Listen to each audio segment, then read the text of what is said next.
Okay, hello everyone. My name is Adam and I'm going to talk about pair programming today, or more specifically Ping Pong Pomodoro pair programming, so PPPPP or PPPPP. Well, it's a mouthful. So before I even start, how many of you do pair programming more than 30 hours a week? No. More than 20 hours a week. Great. More than 10 hours a week? Cool. Once a week? Once a month?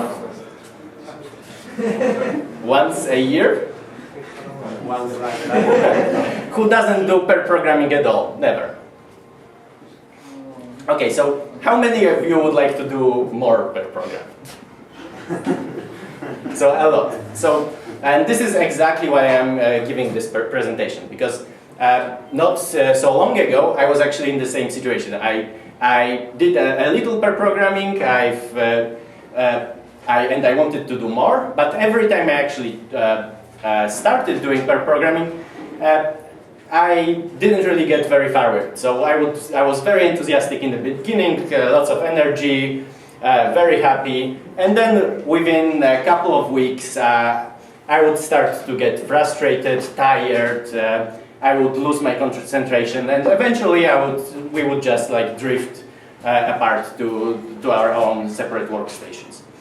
And that was going on for a little while, and eventually in a like 10th or something like that try, I stumbled upon a couple of techniques that, when combined together, enabled me to do pair programming like I do it now, and I've been doing pair programming pretty much constantly for the last year. So this is so you might wonder, isn't pair programming like a super simple thing, right? So you just take two people, sit them in front of a computer, give them a single task to do, and what? That's pretty much pair programming, right? And that's true in a way, because if you do pair programming for an hour, if you do it for a day or for a week, this is pretty much all you need to know. But if you want to do it for an extended period of time, or if you want to get all the benefits of pair programming, because just having two people in front of a computer doesn't give you that much. It just costs you twice as much, right? If one of those people is sleeping or is just playing with their phone all the time, you won't get your clients, your employer, they don't get much value out of pair programming. And pair programming is actually a very valuable, very valuable practice. And why? That's very simple. It's two heads are better than one, right? It's if you have a difficult task and you give it to two people at once, then they will come up, then through discussion and brainstorming between them, they'll generally figure out a better solution than a single person, right? Two people can look at this problem from different perspectives. They remember different stuff. They have different experiences and so on. So combining the experience and knowledge of two people will generally give you a sum that is greater than two of those people working separately. Now, pair programming is a practice that was popularized by extreme programming. Extreme programming is a software development methodology that popularized a bunch of techniques that we use today, like things like test-driven development, continuous integration, things like deploying your software in small iterations regularly. This is all stuff that was popularized by extreme programming, and I'm betting that most of you work this way, right? Most of you, if you don't do TDD, then you'll still probably write automated tests, right? I can't imagine a software project today that doesn't have a continuous integration server and is developed by a couple of people, right? some of you maybe do continuous deployment, but still iterative development has been along for the last couple of years, and it has given us a lot of benefit in those years. So all those things sort of work for us. They seem to work well in the type of application that at least I do. And so it stands to reason that if pair programming was a part of that original package of techniques that those guys used in the 90s, then maybe it's something that will benefit us today as well. And that was something, my reasoning why I actually wanted to start doing pair programming. Well, having someone tell you, yes, this is a good technique, right? Something that's useful and it works for me and you should do it, it's not a very good argument for doing anything, right? If this is where I stopped, I would be probably a complete hack and I would try to sell you something.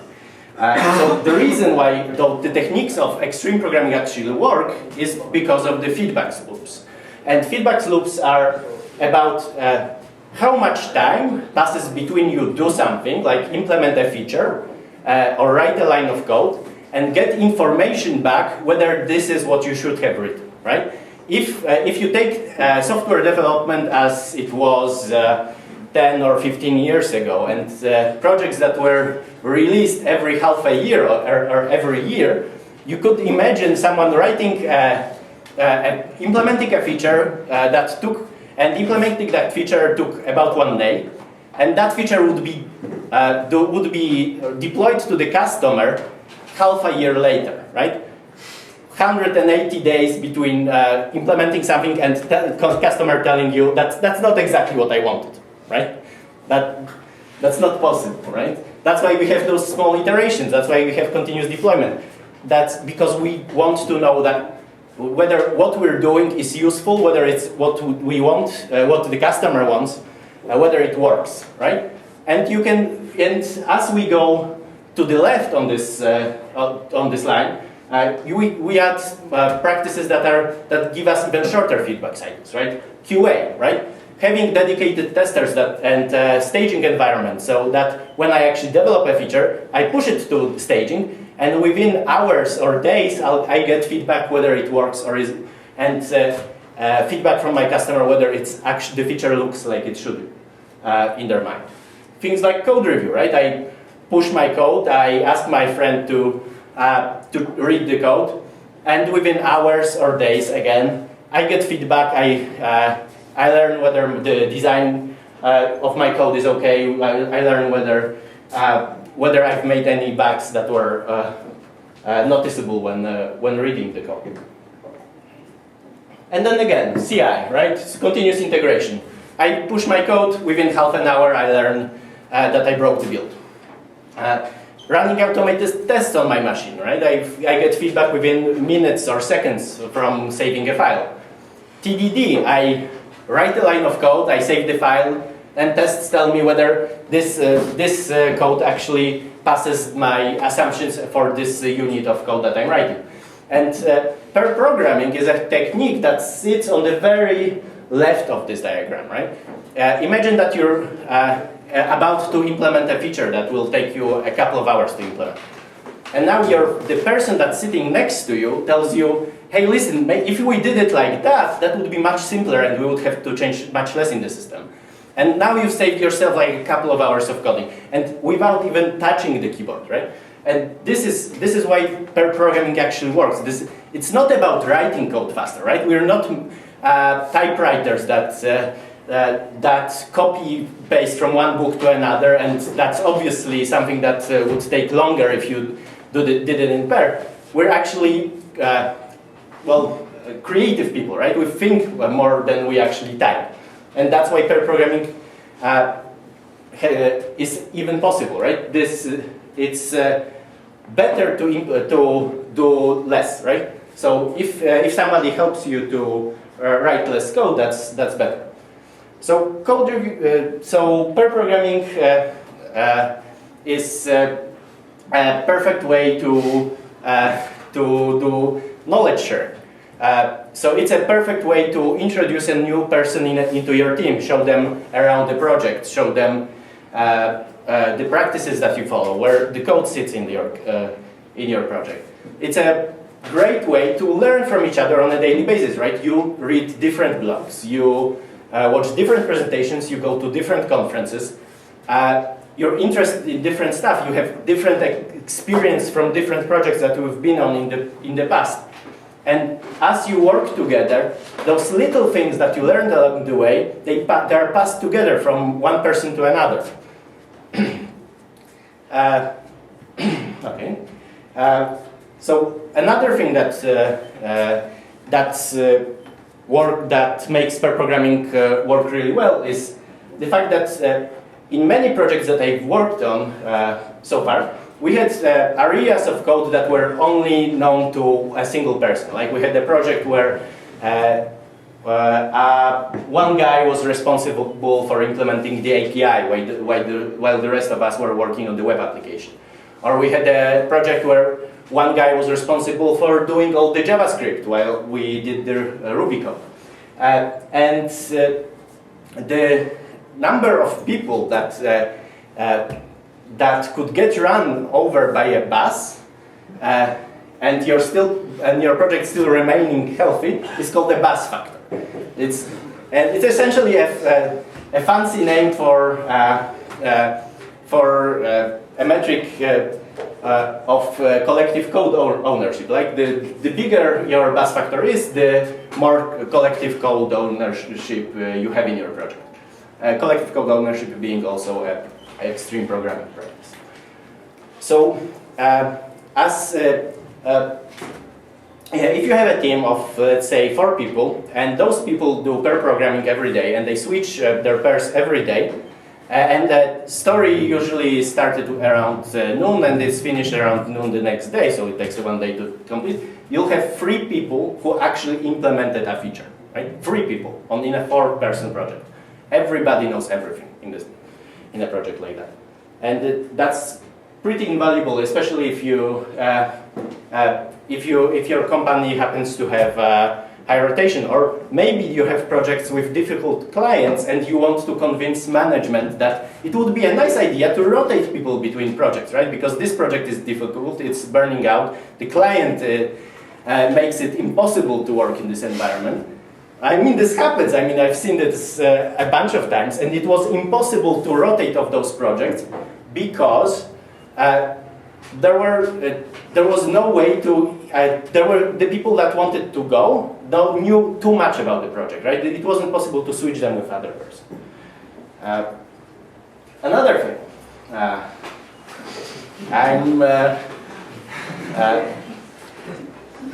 I'm sure you've all been in this situation. Like you're after lunch, you're sleepy, you're tired. Maybe your client is demanding that the feature is implemented by Friday.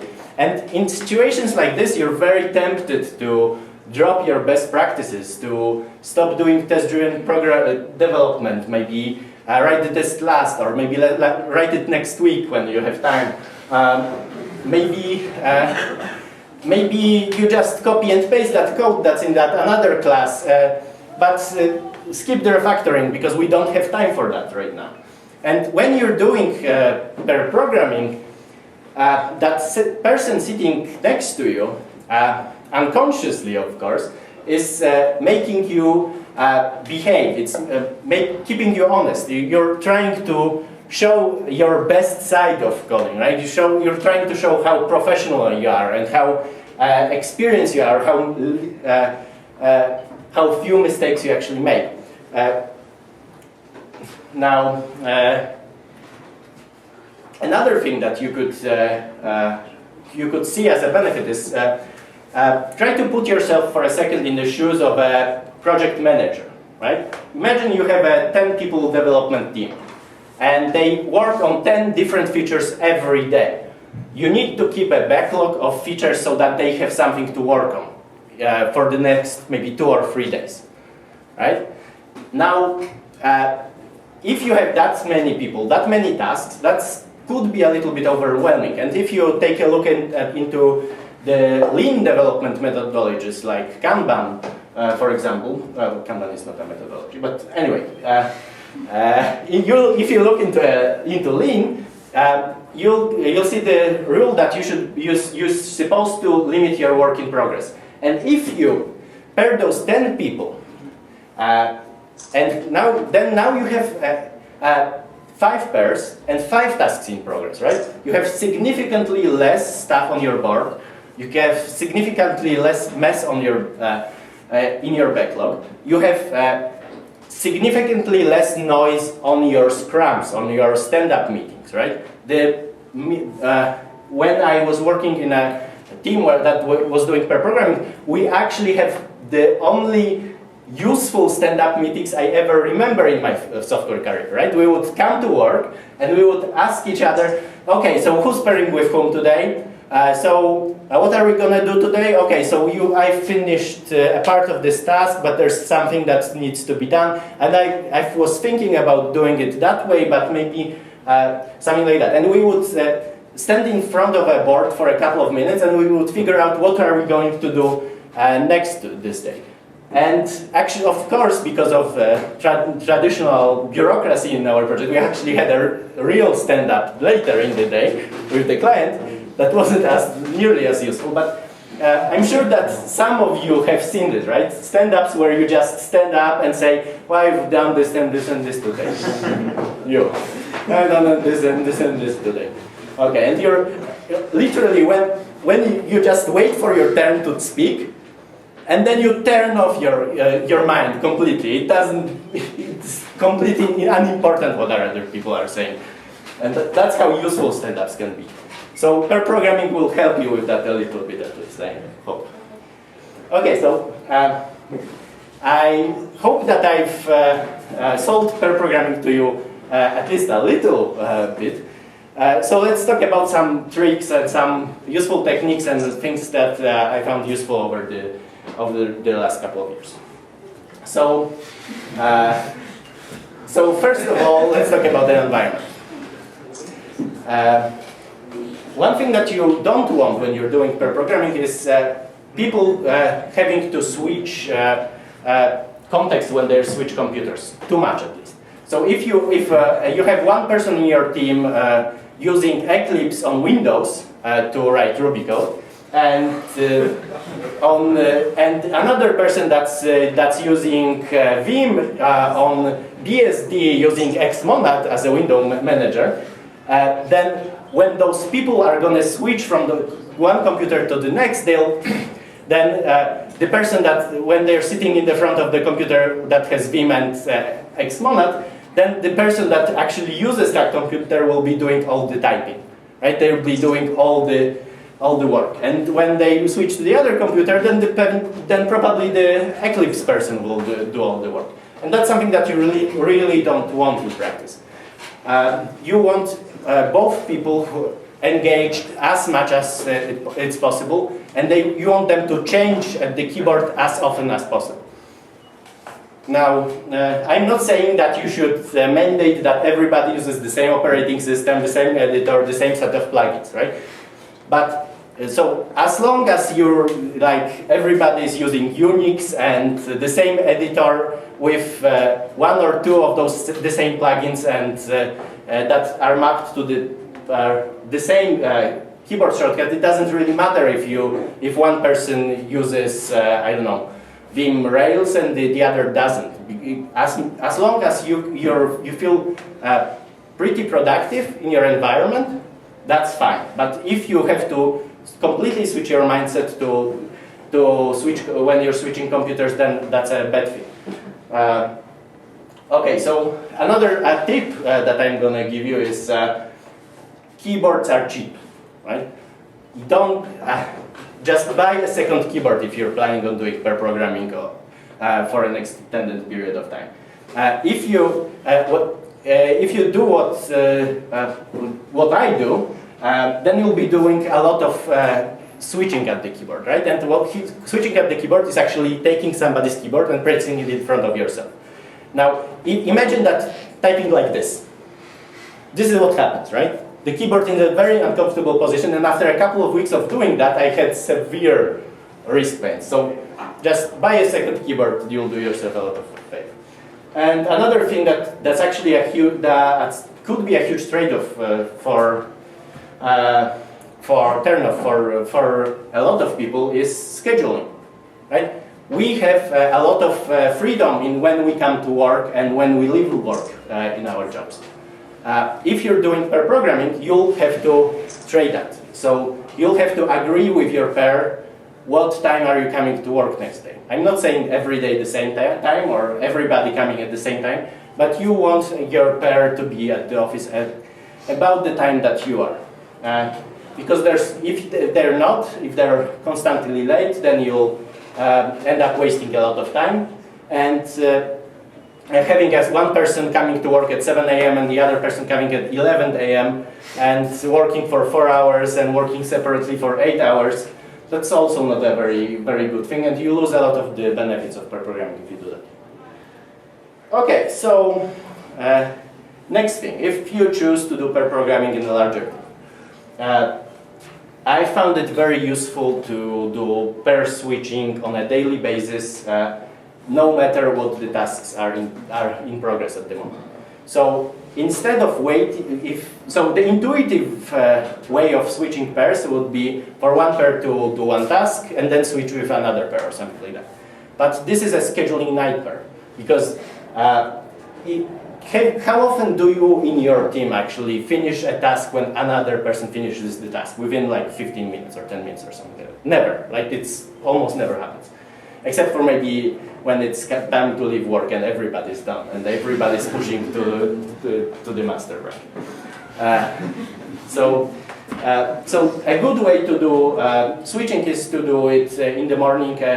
You just work with with a different person every day.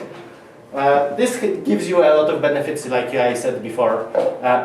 If you don't start a feature in the very morning and finish in the afternoon, then most of the features that you work on will be worked by 3 people at least in your system, and that makes it spreads the knowledge about the code, spreads the code theory over a much larger group of people. Another thing, remote pair programming. So the tools for this are very, very varied, and they really depend on what you're actually using. So for me, it's I use Vim. We use Vim at work. So we used Vim over Tmax. It's a great combination. It works very well. We used Hangout for voice communication. We tried Skype. Skype doesn't really work. And Hangout can do screen sharing. So at times when you do something outside of the code editor, Hangout's actually pretty useful. And if you run a spotty internet connection, you can use Mosh to help you a little bit. So it's like, I think, some kind of a network protocol that you use with SSH, and it gives you, it just works much better than regular SSH. Now, if you're planning to do remote pair programming on a more regular basis, you really need a good internet connection, because what I said before about those different environments, this applies here too. If one person has a laggy internet connection and feels uncomfortable changing code because of the lag, you'll again have one person writing and the other person snoozing, right? It's a very bad way to work, and it really gives, you really lose a lot of the benefits of pair programming if somebody is not paying attention, and lag can do that for you. Okay, so when is actually pair programming useful? And that's something, the question that I won't be able to really give you a good answer to, because I'm not an expert in pair programming myself. I've been doing it for only about a year now, and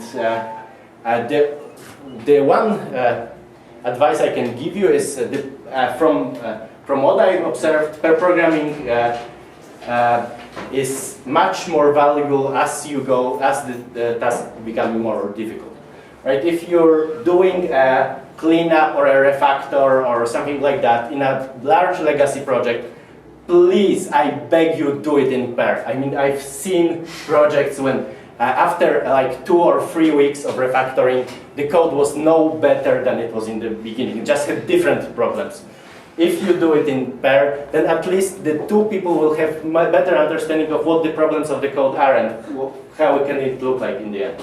So So really, if there is a situation when you want to do pair programming, even if you don't like pair programming, please do it when you're doing huge refactorings in a large legacy project. So I do pair programming pretty much 100% of the time, and I find it useful.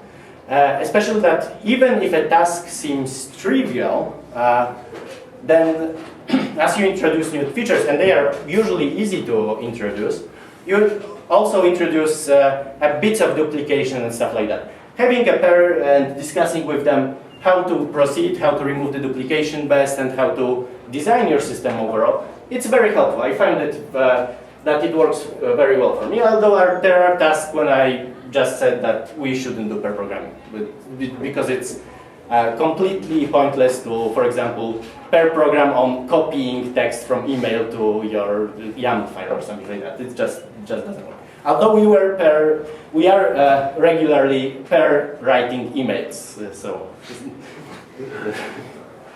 Okay, so I've talked about pair programming for a little while. So let's go to the PPPPP part. So what enabled us to do pair programming for an extended period of time? And I think the key technique that we adopted and that enabled us to do it is Pomodoro.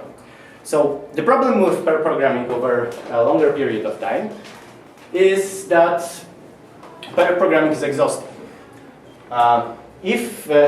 When you're working by yourself, you take a lot of things for granted. When you take for granted being able to check email whenever you want, use IM, go to I don't know, Twitter or Facebook when you feel really, really tired. Get up and make yourself some tea or just walk around the office for a second. It's all those things that you quickly lose if you do pair programming without any kind of rhythm, right? You won't be asking your friend, hey, that you're working with, hey, maybe let's Facebook for a little while now, okay? That doesn't look very well. And but you really need to do that, right? Nobody's able to work 8 hours straight every day for a month, right? This is impossible. We're not wired that way. We need to give our brain a little break so that it can process things in the background while we do something else. We need a little bit of rest. And Pomodoro is a personal productivity technique that enables us to do this. So it essentially gives your day sort of a rhythm. You work in 25-minute iterations, and for every iteration you pick, they're called Pomodoros. So for every Pomodoro, you pick a single thing to do, right? One thing, nothing more, and you work on that, focused completely on that single thing for 25 minutes. And you don't do anything else. You don't respond to client emails, you don't respond to Skype messages, you try not to respond to people poking you in the back. Now, after those 25 minutes, you get a break. And during the break, you can do absolutely anything. You can stare out the window, you can check your Twitter, email, write text messages to your girlfriend, whatever. The break is for you. It's not work time. And then you pick another task and work on it for 25 minutes, focused and completely concentrating on a single thing, and then another break. And after 4 Pomodoros, you get a longer break, 20-minute break. So this gives you a bit of a rhythm. It gives you an ability to take a break. You know that after 25 minutes of work, you'll get a break, so you don't need to ask somebody for permission to get up and make yourself a cup of tea. You have time for that. And one thing that's useful when it comes to Pomodoro, well, one thing that you use for Pomodoro is timer. And the tip that I have for you is use timer for Pomodoros, but also use it for the breaks. Because it's very easy, if you're not very motivated, and that happens, I'm sorry, there are projects that really suck, and sometimes you don't feel very motivated to work on the project. And then that's where the trap is, because you get that 5 minutes for yourself to do anything you want, and those 5 minutes could easily become half an hour if you're not if you're really demotivated.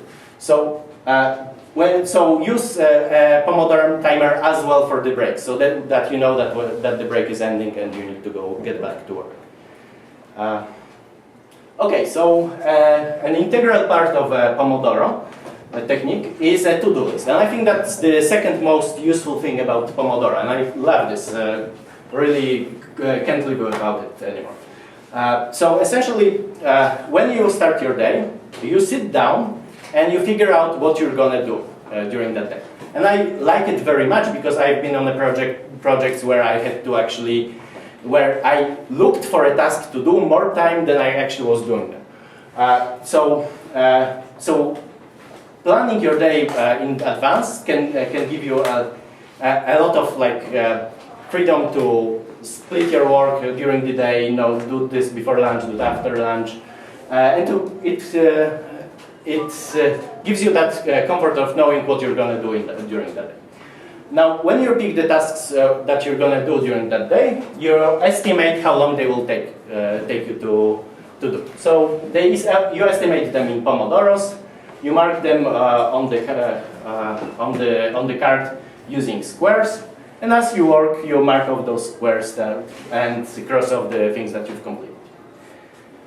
Now, it comes the best part of this, because as you go along, you underestimate things, and this happens like every day. And when you underestimate something, you get a chance to learn on your own mistakes. Because when you see that you're making that little circle or triangle that comes next to it, after it, you know that you've done something wrong. There's something that unexpected that happened. And if you ask yourself every time that this happens, why did it happen? What happened that I underestimated this feature? Did I encounter something that made it impossible? Did I choose a solution that could have been simpler or something like that? If you do that, if you ask yourself, if this is the reason why this went too long, how could I have prevented it? Then you have a perfect way to learn on your own mistakes, right? Maybe you'll see patterns in the mistakes you make. Maybe you'll just see that, well, I usually estimate code review to take 1 Pomodoro. But, well, guess what? It takes 1 Pomodoro to do the code review, but if there are things to comment on, then that takes another Pomodoro or something like that. So you'll learn to plan your time better. And then you'll learn things about estimation as well, right? When you start doing this, you'll often do something like estimate something to take 4 Pomodoros. If you estimate something to take 4 Pomodoros, it will never take 4 Pomodoros. It will take 6 or something like that, 7. If you estimate something to take a bunch of Pomodoros, then it means that you have to split it up and try to figure out how many those smaller things will take. Because if you give something a large number, it will take a long time. Now, and this is really well visible in a backlog, because in the traditional Pomodoro has another thing that you store things to do like over a longer period of time on. And those are more coarse-grained things, like features in your application. Now, when I work, I don't actually have a backlog for myself. I just use whatever the project uses for managing features, but I still keep a card for things that are that don't really have place in the backlog, like extract this little thing to a gem, or fix the directory structure in this file. And I keep those little things on a list, so that when I finish something earlier in a Pomodoro, I can go to the backlog and see what I want to do. What I can do with the rest of that Pomodoro. Now, this is I've used for a while to estimate the things that are in the backlog. And estimation, hard as it is, it turned out to be very hard for me, because this is exactly where you see that effect. Like, you estimate something to take 5 Pomodoros. So what? On a good day, you could do 3 of those things, maybe 2. Well, once I estimated something to take 5 Pomodoros, and it took me a week.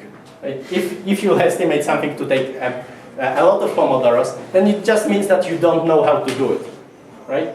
So you can save yourself trouble if you, but if you want to estimate, you actually know how long things will take. Split them up and estimate them in chunks that are like 2 or 3 Pomodoros, something like that. That gives you a pretty good overview of how long it will take, but still never perfect. Okay, so another thing, ping pong Pomodoro per program, right? So I've mentioned a bunch of times that you want both people to be engaged all the time, switching keyboards as often as possible. And that's what I observed myself. If you're not at the keyboard for like 10 minutes or so, you start drifting away. You'll start checking email, looking at the window or something like that. It is possible to concentrate for 25 minutes straight. I mean, of course it is. But in reality, you often don't. You often won't. And that's where ping pong comes along. So when we work, we do TDD pretty much, again, 100% of the time. And TDD has this nice cycle, right? Red-green refactor. Write a failing test, implement, clean up. And that ties in to pair programming perfectly because first person, let's say me, can write the failing tests, then Rudy can implement it, then I will clean it up after him, of course, and then the cycle goes around. Rudy implements the test, I write the feature, and then he cleans up after me. This is great for when you're, of course, when you're doing TDD, and when you're introducing new features to your system. This is where it becomes the most useful. But the principle is the same for any type of work that you do. So essentially, you want to keep switching at the keyboard as often as possible because that keeps you both engaged. Because this is where you get that both brains buzzing and coming up with ideas and enhanced problem-solving abilities. So if you're doing like debugging, maybe one person can write a bunch of statements or whatever in your code and run the code that you're running and see if it helped, then the other, and then back and forth. Or if you're refactoring, then maybe one person can write the test and the other refactor a little bit, or maybe one person can do one refactoring and the other next one. Anyway, you want to switch at the keyboard as often as possible because that way you keep your minds in the game essentially for a long period of time. Okay, so that's pretty much all I have. I hope that I've sold pair programming at least a little bit to you. I hope that more of you want to do it. Obviously what I've talked about today is not like a God-given truth or something like that. This is something that just works for me. Those are techniques that I've found useful for my type of work and for my character type. But I hope that if you try pair programming, you'll find those techniques useful as well. So I would really like to know if you have actually techniques or tricks that make pair programming more useful or engaging. So is there anyone who'd like to share something? Okay, so I guess not. Anyway, if you want to talk about it, I'm really interested, and I'm gonna be sitting somewhere, so you can catch me after the presentations. I would really love to hear about those things. So again, my name is Pohorecki. You can find me on Twitter and on GitHub. I recommend Bogus and Defender. I work at Powwow. I'm a software consultant. We do Rails, AngularJS stuff. Because today's, if you didn't know, this is AngularJS Krakow, because every presentation. Okay, so are there any questions? Do you know any benchmarks between the traditional way and the pair programming way? There have been some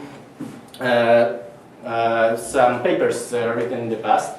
The most famous one is I think from the 90s, written by Alistair Clogburn and someone else. And what they found out is that pair programming on average takes 15% more time, but ends up costing way less. But these were tests that were run on University of Utah on students. So they weren't necessarily experienced programmers, and they weren't necessarily experienced with pair programming. So that's something that could factor into that.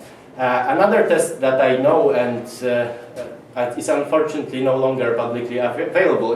It was a study that was done by Defense Department, U.S. Defense Department in the 80s, where they have had some projects that were written by what they called two-person teams. And what they had there was like huge success. They measured productivity in lines of code. So that's maybe not the best way to do it. but what they found out is that people who were pair programming wrote, I think, like 170 lines of code per week or something like that, compared to a single person doing 70. So that was a productivity boost, at least in terms of lines of code, and they also found out that there were significantly less bugs. But then again, if it takes 15% more time, then it's the cost is like 30% less or more or something like that, because it's two people. So I've never actually heard anyone complain about our performance when doing pair programming, and I think that we've been doing pretty well on that front.